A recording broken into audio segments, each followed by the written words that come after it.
Hey, it's Marty the Pasta Guy. Today, Italian chicken cutlets. These are so good, and you can do it with pork as well. You want them to be real thin fillets. So with this chicken, I'm going to slice this long ways in half. And with pork, you can ask the butcher at the grocery to do that for you. They can send them through the butterfly machine or whatever they call it. They won't do it with chicken, but here's how this works. I have some fresh breadcrumbs that I made. You don't have to make them, but just plain breadcrumbs, not seasoned, not Italian, just plain. And then I'm going to mix an equal amount of grated Romano, imported, buy the good stuff. And we're going to mix that with some chopped parsley, salt and pepper, and finely chopped garlic. I've got a big clove here. You can use 2 cloves, however much garlic you want.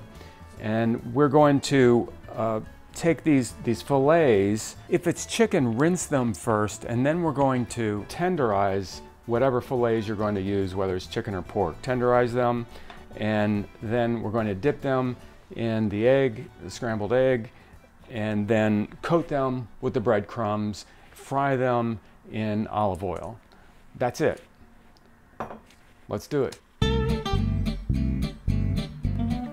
As I said, plain breadcrumbs, not seasoned, and an equal or maybe a little lesser amount of grated Romano cheese. Not Parmesan, Romano, and buy the good stuff. Don't use Kraft or anything like that because it'll ruin everything.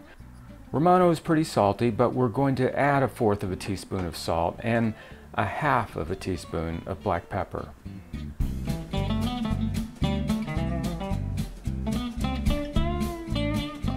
Here we go with the parsley and the garlic. It's chopped pretty fine. I use all fresh stuff. I mean, you know, some people want to cut corners and use garlic powder or garlic salt. It's just not as good, but you know, do what you got to do. But I can guarantee you, if you do it like this, it's going to be better.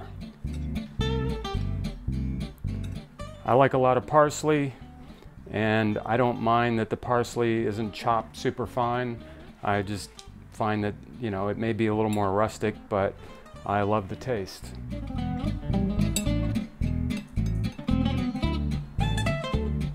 You don't have to have master butcher skills to do this. You just want to open these up. If you don't have a knife that'll do it, this has a serrated edge on it. You could use kitchen scissors. Just make sure they're clean. But I'm just opening this up a little bit to make it thinner and flatter.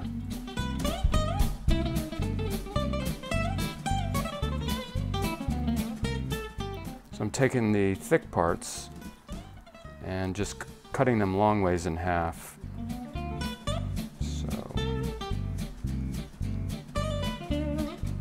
there you go. Maybe I'll make 2 pieces out of this one. Now we are lovingly massaging the chicken with our handheld pulsating device, the spiked hammer. We do this on both sides, stretching the muscles and making them thin, relaxed, and tender. And now we share this pampering process equally with the other pieces.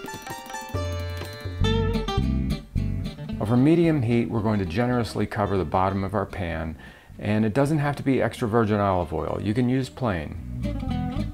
Let's put our cutlets in the egg to let them soak while we pull them out one by one and cover them completely with our breadcrumb mixture.